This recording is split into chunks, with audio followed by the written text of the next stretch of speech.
हफीजुल हसन साहब के इस्तीफे की मांग को लेकर, बर्खास्त करने की मांग को लेकर कहा गया कि उन्होंने संविधान से ऊपर शरीयत को रख दिया।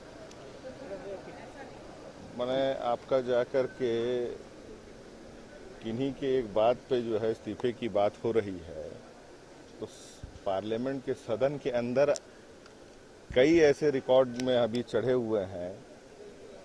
कि गाली गलौज भी हुआ, लेकिन वैसे व्यक्ति को भी बीजेपी अभी पार्टी के अंदर में अपने रखी हुई है।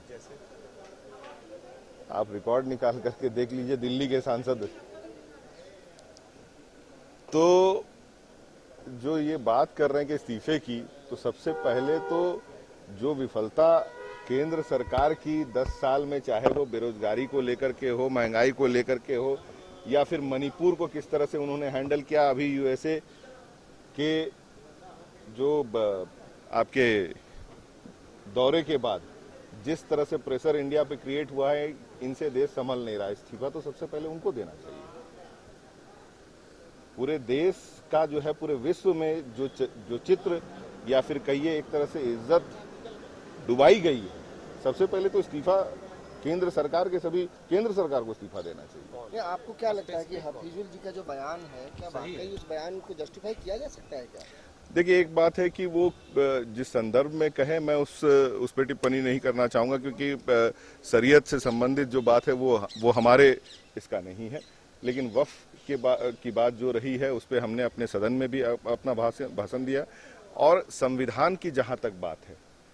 जाति धर्म से ऊपर कहीं ना कहीं मैं संविधान, क्योंकि ये पूरे देश के सभी एक नागरिक के लिए मैं कह सकता हूं लॉ है, जिसको सभी मानते हैं और सभी को सम्मान करना चाहिए। विजय जी, मुर्शिदाबाद की घटना के बाद साहेबगंज जिले में जिस होता पलायन कर लोग आ रहे हैं सर राजमहल वाले इलाके में, देखिए, पलायन करके वो आ रहे हैं क्योंकि वहां पे जो अभी स्थिति बनी हुई है, वो जब तक स्टेबल नहीं होती है, क्योंकि वहां पे केंद्र सरकार और राज्य सरकार दोनों अपना प्रयास कर रही है एज ए नेबरिंग स्टेट। क्योंकि पहले भी हेमंत जी, जिस समय कोविड हुआ था और हमारे यहाँ से कई अन्य राज्य के लोग जिस तरह से गुजरे थे, और यहाँ पे हम लोगों ने हर संभव मदद और प्रयास किया था कि उनको तकलीफ ना हो। अभी अगर उधर से लोग आए हैं तो हम ये मानते हैं कि तकलीफ के समय में उन्हें जो जरूरत होगी, हमारे प्रशासन को उस चीज के लिए बिल्कुल निर्देशित कर दिया गया है। लेकिन एक चीज पे भी निर्देशित किया गया है कि ऐसे लोगों पे ध्यान रखा जाए जो कि उधर से गड़बड़ी करके इधर आ रहे हैं। तो हमारी सरकार और हमारे प्रशासन पूरी तरह से मुस्तैद है वहां के सिचुएशन को हैंडल करने के लिए। झारखंड,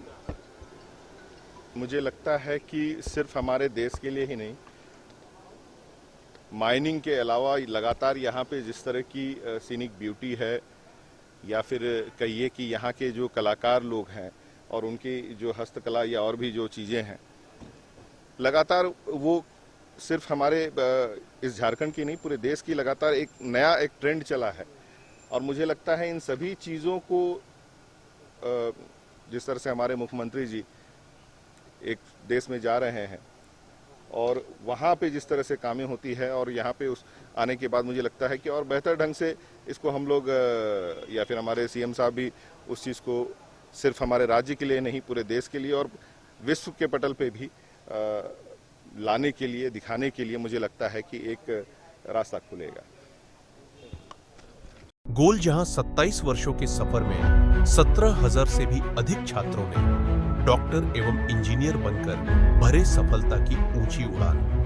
जहां साधारण छात्र भी असाधारण सफलता प्राप्त कर बना रहे इतिहास। दूरदर्शी शिक्षाविद श्री विपिन सिंह के मार्गदर्शन में मेडिकल एवं इंजीनियरिंग के लाखों छात्रों के लिए आशा की किरण के रूप में गोल्ड रिजल्ट फैक्ट्री।